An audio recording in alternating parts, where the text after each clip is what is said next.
I hope everyone will have a good year this year, successful year. Write down your goals, high expectations. If we're not, because this year we're gonna do it together. If we're not gonna make it, we're gonna do it the next year and the next year. We're gonna do it and try it till we die. We're gonna start off with something different on my channel, serial killers. We're gonna start off with serial killer realizes police found this body collection. So this may be a crazy and wild one. Put your seatbelt on, buckle up, let's jump right in. Oh, and I would really appreciate a like on the video. Love y'all. Cooperating, just relax. Not doing anything without cooperating. Sir, I will be very cooperative. All right, let's try down, please. That's not you on the 27th. Food Line parking lot, Traveler's Rest. I don't think so. Look, man. Where's that? I don't know where Edna is. She did. Down, please. That's on the 27th. Food Line parking lot, Traveler's Rest. It's gonna be like, Look, man. but why, bro? Why are there so many killers or pedophiles that are fat, white, predominantly? Correct me if I'm wrong. And like, they look like that. You know, that's the cargo shorts, bro, the oversized t-shirt and everything. I don't know where Edna is. Yes, you do. It's not making sense. So you're the last person to be in a vehicle you wiped out of a lady that's missing. That sounds really up. 28 years ago, this man kidnapped a woman and was sentenced to 30 years in prison for it. 3 decades later, 80-year-old Edna Suttles is spotted picking him up in a parking lot. This would be the last time Edna was ever seen alive. Days later, detectives traced Edna's movement and discovered CCTV footage of the same man driving her car. She's missing right now. Yes, Dan, where is Edna? I don't have a clue. Man, That's you when fucking police lying, found bro. out Edna wasn't the only victim. They will never only do it to one victim. There will be If you tell him a list now, of other I'll ones. talk to you a little more freely. And Dr. Insanity got some good Sometime videos. around 9 a.m. on August 27th, 80-year-old Edna leaves her home in Traveler's Rest to look after a friend. Hours later, 911 dispatchers receive a concerning call. Greenville County 911, what's your emergency? A sitter was supposed to show up to be with my mom today. Her name is Edna Suttle, and she didn't show up. This is not like her. She shows up like clockwork. Yeah. Sorry, just had to do So something. something's wrong. But this call was only the beginning of a long chain of mysteries. As officers arrived at Edna Suttle's home for a welfare check based on these reports, they received no response. There were no signs of need a to buy- break-in, and I need to get a new chair, bro. Edna was nowhere to be Fuck. seen. However, when police asked Edna's son, he pointed out that $50,000 worth of jewelry was missing from the home. More importantly, though, her car was missing too. If the cops could find that, they might be able to figure out where she had gone. This meant that finding Edna's vehicle would be the most instrumental step in this investigation, as it would give a clue about her last known whereabouts. Immediately, But a she hunt looked for good, Edna's Faye, car you should. began, and 6 days later, it was found abandoned in the parking lot of a hotel in Traveler's Rest. This was odd, as Edna lived close by and didn't need to stay at a hotel. A check with the staff also revealed that no one under the name of Edna was staying there. So to get to the bottom of this mystery, the cops CCTV, decided to try yeah. and trace back Edna's movement using CCTV cameras starting from her home. Because that's not far. At 9:30 It's a couple a.m., miles. a camera at a nearby pawn shop captures Edna leaving her home and driving towards a local Food Lion grocery store. 9 minutes later, Edna arrives at the store to pick something up. A man approaches the vehicle with 2 bags in his hand and sits alongside Edna, who then drives off back to her home. 4 hours later at 1:43 He p.m., gets out Edna's alone. car leaves her home again and arrives at the same Food Lion once more. But this time, the person exiting the driver's seat isn't Edna at all. Yeah, he's alone. It's the same old white man she picked up earlier, who immediately moves to his car and parks it next to Edna's. He then drags something out of her car, placing it into his. Initially, it was Probably her difficult to body. identify what the man moved In a from body the Jeep bag. to the Chevrolet, but after a frame-by-frame analysis, it wasn't a question of what was moved, but who. Yeah, Because Edna. in a chilling discovery, officers would realize the footage showed the unmistakable golden hair of Edna Suttles. What they 4 saw minutes there? later, at 1:47 p.m., the man drives Edna's car into the hotel's parking lot and parks it in the same spot that the detectives found the vehicle in. He exits and begins wiping down the door and seats, trying to get rid of any evidence of his presence. By 2:14 p.m., the man returns to his vehicle at Food Lion and drives off, marking the last that was seen of Edna and the man. The most crucial part of this investigation is to now figure out who exactly the man in the video is. But due to the grainy footage and his distance from most cameras, this proved to be difficult, and the investigation seemed like it would come to a standstill. But detectives had an idea. Since the man exited the store with bags in his hand, a purchase was made, and this realization would be the most crucial breakthrough in the case. Immediately, officers began retrieving footage from inside the store, and when they reviewed it, they came to a harrowing realization. This was Daniel Prince, a man who only 24 years prior to this got put in a federal prison for kidnapping. 24 years prior to this incident, in 1997, Daniel was responsible for the kidnapping of a woman in Michigan. He had her tied up, shackled her hands, and it was by sheer luck that she managed to free herself before escaping. Even though he was sentenced to a maximum of 30 years for this crime, he was released by 2009 on parole. But the worst was yet to After come. 12 years, Daniel bro. began working as a handyman for How can, bro? I mean, the intent was to kill her or rape her, or even worse, torture. How can you get, how is it even eligible to get out on parole, bro? That should not even be in one sentence, bro. That is so predominantly ridiculous. elderly single ladies, a demographic that not only matched his previous victim, but also that of Edna's. For officers, the realization now begins to settle in. They have a kidnapper on the run, and there might be a chance that he has kept Edna alive. Not knowing where she is, they had to act fast before this glimmer of hope dimmed. You, just you, building your app on base 44. Even with this disturbing past, detectives didn't have enough evidence to press strong charges for kidnapping or murder. However, they had established probable cause for grand larceny involving Edna's Jeep. A warrant to arrest Prince and search his property was granted, and officers were dispatched to... Bro, it's so crazy to me, like, it's like not, you can't say for sure that he is involved with it, like, by the law, but then you can put another charge in it that is weaker, and then you get granted a warrant. Bro, the laws are so stupid. Whoa, whoa, whoa, whoa, whoa. Not doing anything? Not talking. Stand up on your feet. Right there. Yeah.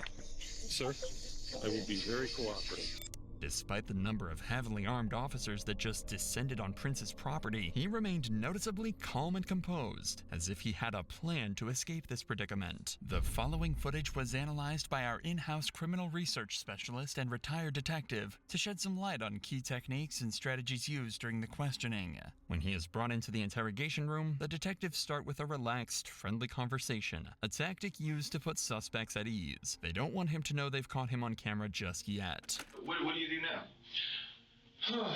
I do a lot of home remodeling, Okay. home repairs. I lay a lot of tile. I got a customer base that has me doing stuff. Okay, so why Boston, North Carolina, come all the way down from, say, Michigan or Wisconsin? Okay, here, this is really easy. I'm originally from the east side of the state of Michigan, but I was in prison in Michigan for a while, and when I paroled, I paroled to the west side of the state. Okay. What'd you get locked up for? Because you said you got paroled. I was locked up for a kidnapping charge. Okay.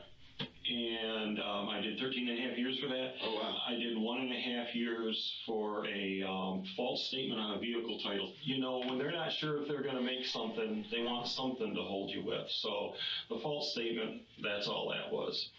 The kidnapping, I was doing some bad shit that I shouldn't have been doing. Fair enough. But I shouldn't have gotten kidnapping. But I was doing some bad shit. What kind of shit? What What do you mean you got it chained up and everything, bro? What your intent was to fucking kill her? shit have you gotten? I really don't want to say. We're just bullshitting. No, huh? We're just bullshitting. Nothing when you're talking to two police detectives in a room. It's just bullshit. Okay, I've been through the system enough to know that. Yeah. All I'm going to say about that is I did my time. I made my first Fair parole, enough. and I haven't been in trouble since. Hey, and that's great to know. You know, a lot of people, especially being what you've been through, they come out and they go right back to it. Just because he's a convicted criminal doesn't mean he's involved in Edna's disappearance, but the evidence the detectives have paints a different picture altogether from the hard-working, reformed criminal he claimed to be. I'll talk to you about August 27th, 2021 of this year. What day of the week was that? Oh, it was a Friday. Okay. Okay, so specifically the 27th. Mm-hmm. What, 2 weeks ago? Do you remember where you were at? Not specifically. Where do you think you were at? I've been going all over the place. I've been back and forth to Charlotte. I've been down to South Carolina. Like, where's your jobs in South Carolina taking you? Actually, I was down to Traveler's Rest, but I don't know if it was Friday or Thursday. I know I'd been there earlier that week. But you don't remember which day specifically? No, it was either Thursday or Friday. What kind of job were you working on? I wasn't. You wasn't? I wasn't. This lady had talked to me several times. I'd been down to her house 2 or 3 times. We kind of got to be friends. This woman has so many damn problems, mostly her daughter. She would call me and have me come down there. Okay. She said she needed to have money at one point in time to help her daughter because her daughter was in jail. Then she needed money another time because she was hiring a private investigator. Because her son-in-law she talked to me all kinds of stuff about it. We got to be pretty good friends about stuff like that. Okay. How'd you meet her initially?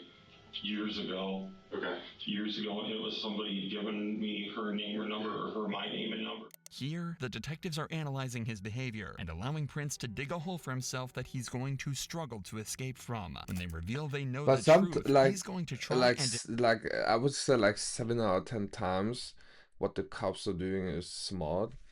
Because you don't even realize that you're fucking up yourself and digging your own hole or grave. But sometimes they just talk a lot of bullshit, bro, and you can't talk your way out. You just, bro, it's also luck.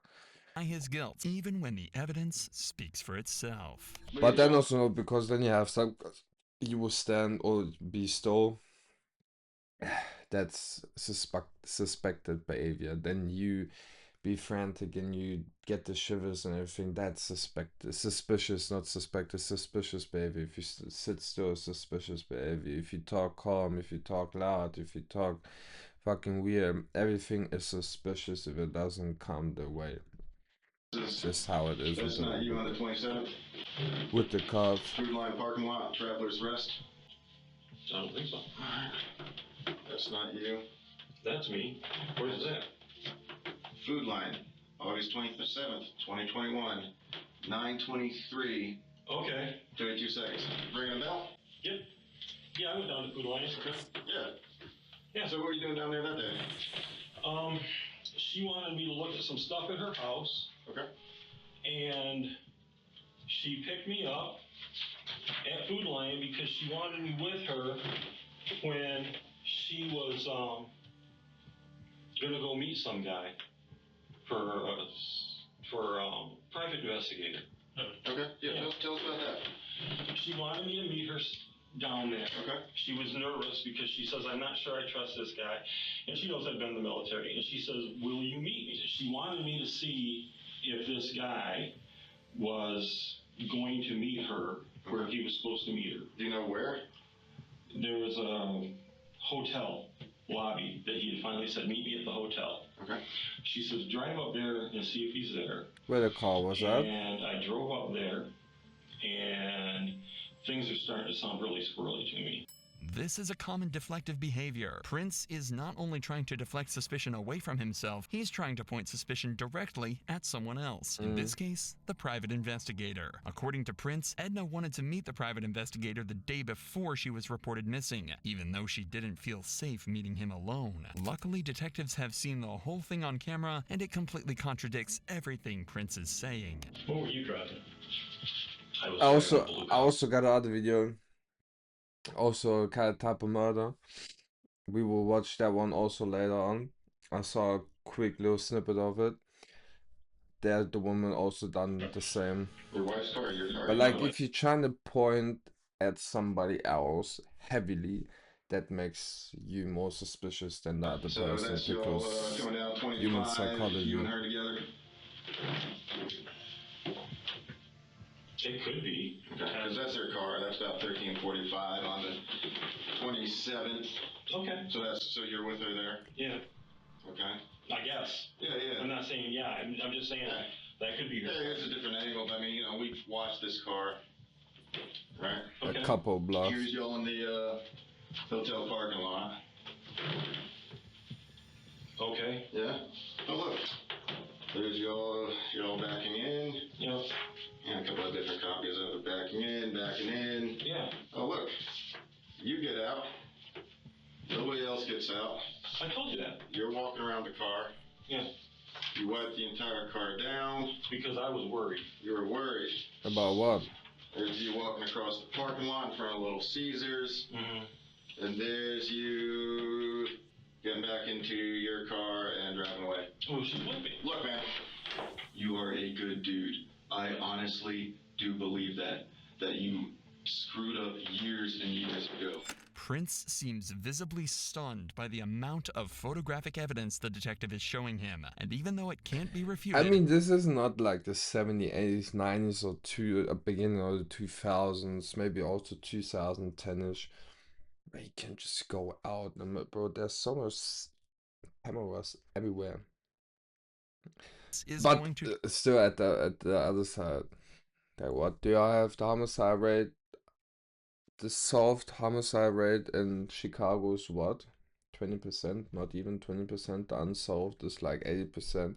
But that is kind of weird to me because there's a lot of videos where they catch like only white criminals, but they don't want to, like, how can you tell me that you can find people that murdered somebody, not him, but like 20 years ago, 30 years ago, but you can't even solve murders that happened in Chicago? For instance, Chicago, there should be cameras every fucking where.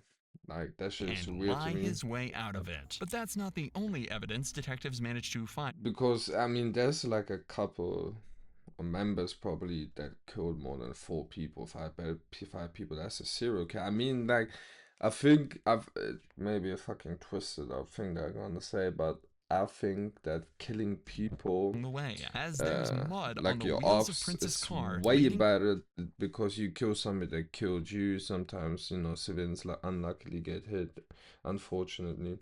But I guess that's way better than going out and just killing random people because of lust.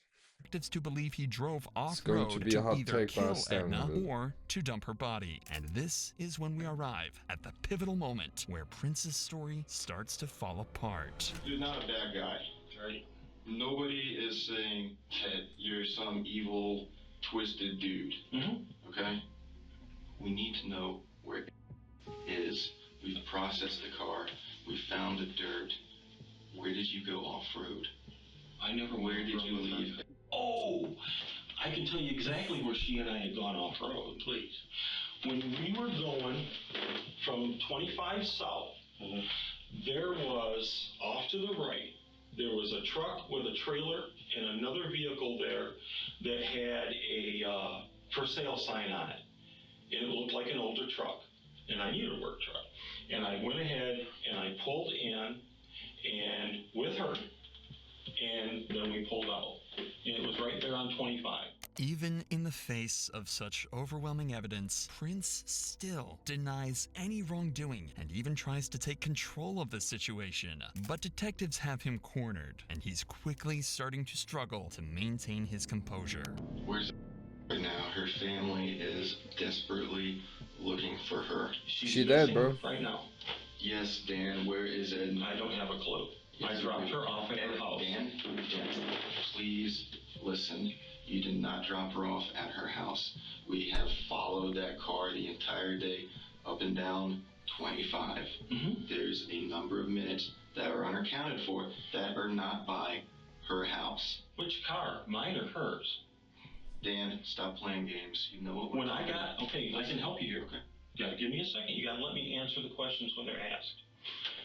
When I dropped her vehicle off looking for the guy, she said she wanted me to take her and drive around in my vehicle. So I left her vehicle. I went down to Food Lion and she was in my vehicle with me. And I dropped her off at home. Dan, we watched the video. She is not. The car sits there. It sits there, man. No, not in her car. No, her.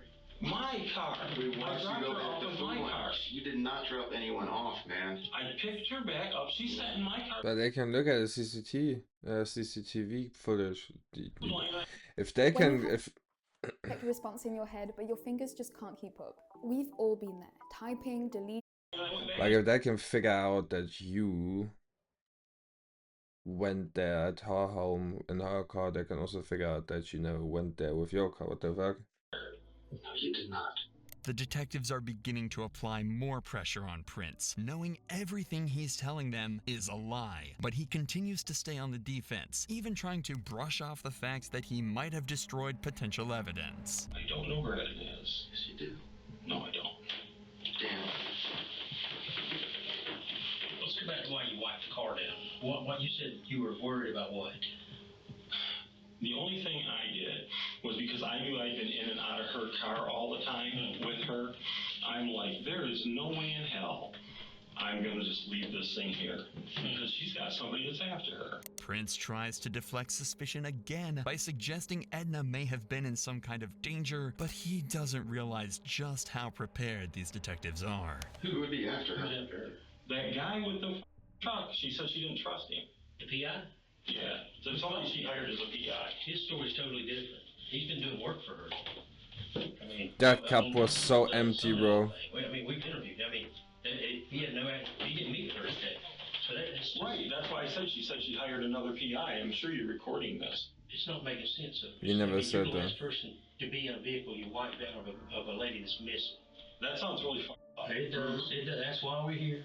I've been real honest with you guys. I told you what was going on. The detectives managed to get Prince to admit he was with Edna on the day she disappeared. While Prince tried to convince them he was helping her meet a suspicious private investigator, they know it's a desperate attempt to deflect suspicion and distance himself from the crime. Prince insisted he dropped Edna off at her home, safe and well, but the detectives established that he was the last person to see her alive, and because of this interrogation, they locked him into a lie that would eventually lead to a chilling confession. When detectives search Prince's property, they find several automatic weapons. Because of his previous convictions, he's forbidden from owning any firearms. That means he could be facing a federal charge and be detained for even longer. While he's detained, they continue to search his land and find one of the most crucial pieces of evidence yet, a yogurt cup. This is the yogurt he bought shortly before Edna disappeared, and it's laced with a cocktail of drugs. Lorazepam, tramadol, and cyclobenzaprine can cause central nervous system depression when they're combined. When this happens, the body's neurological functions slow down. In other words, you're under sedation, exactly as Edna was in the parking lot when she was seen in Prince's car. After feeding her the laced yogurt, there's nothing Edna can do to stop him, and she's led away to her death at the hands of this sadistic killer.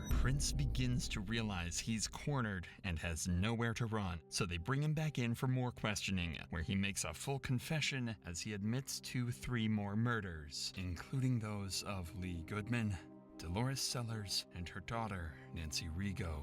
The first victim was Dolores. Daniel had euthanized Dolores Sellers at the request of her daughter, Nancy Rigo. However, Nancy began to have second thoughts and wanted to contact the police, putting her directly in the crosshairs of Daniel Prince, a mentally disturbed serial killer. Nancy Rigo was now his second victim. Even worse is the fact that for several years, Daniel began receiving Nancy's social security checks because she had given him her power of attorney. Moreover, the search of Daniel's property would also reveal several of Nancy's documents. Since 2017, after her murder, Daniel pretended to be Nancy by sending her family emails and messages in an attempt to prevent them from thinking that she was dead. Daniel's third victim was Lee Goodman, That's so who crazy, allegedly bro. attempted to rob him, according to Daniel. Much like Nancy and Edna, her body was disposed of in some desolate area. And finally, Daniel's fourth and final victim was Edna Suttles, whose body would be found 1 year later. But usually it's like that.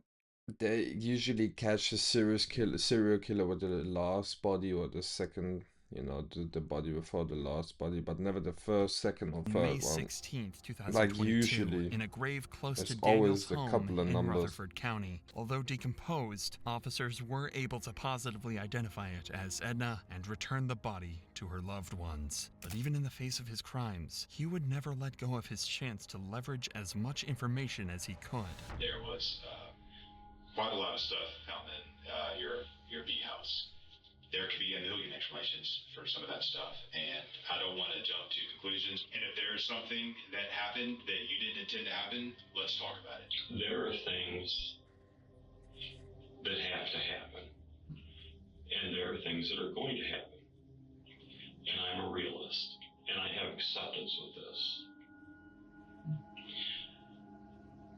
I would like a little bit of control in how they happen. If you tell them to turn that off, I will talk to you a little more freely. When they turn the cameras off, Prince makes a final attempt to take control and influence the outcome in his favor. Daniel Prince avoided a trial by making a deal with authorities. He would tell them about the location of Edna's body, and in turn, his case would go federal because of the better living conditions in federal prisons. Not only that, but he would also avoid the death penalty and instead receive a life. I mean, bro, how could you even how could you even offer a plea? Well, he obviously offered a plea, but how could you take that? And bro, there's so many, so for one body, and well, I don't know if that was in the plea to the confession of the other three people he murdered, but what the fuck? So federal prison, so he's gonna be chilling there, no death penalty. Sentence. One would think that the detectives were naive to what? turn off their cameras and not record Daniel's confession, but unbeknownst to Prince, the investigators keep the backup audio recording running after shutting down the camera. This is the chilling confession he made. Okay, let's put it this way. A person I was very good friends with wanted to do something to put someone basically out of their misery that was very closely related to them. That's one body. That person started having an extreme amount of guilt over this and decided they were going to go tell what had happened. That's the second body. There's a third body that I did not kill, and I knew that they'd be getting Social Security disability for the rest of their life. So I got rid of said bodies, for example, so that I could continue to use the card. By any chance, while he's getting all this squared away, can you just help me get that closure for Edna's family? Not until I have this. I clam up like a clam if this doesn't go federal for everything.